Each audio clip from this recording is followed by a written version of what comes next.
Disappointed ka sa kung anong meron ka ngayon kasi nga nakikita mo yung full potential ng sarili mo. And sa tingin mo may kaya ka pang patunayan at may kaya ka pang gawin. But in reality kasi, di ba wala namang batang ipinanganak na nakakapaglakad kagad eh.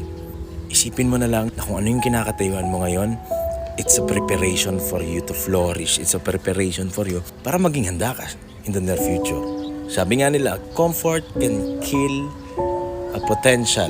Kasi pag komportable ka, ay hindi ka nasusubok, hindi ka na magta-try to be the best version of yourself. Kaya wag ka dapat maging disappointed sa kung anong meron ka ngayon. Kasi nga, mas nakikita mo yung potential mo na may kaya ka pang gawin. Dapat hindi ka ma-disappoint, dapat magpasalamat ka at balikan mo kung paano ka nagsimula. Doon mo marirealize na yung iniisip mong disappointment na kinakatayuan mo ngayon ay napakalayo mo na sa kung saan ka nanggaling ngayon. So,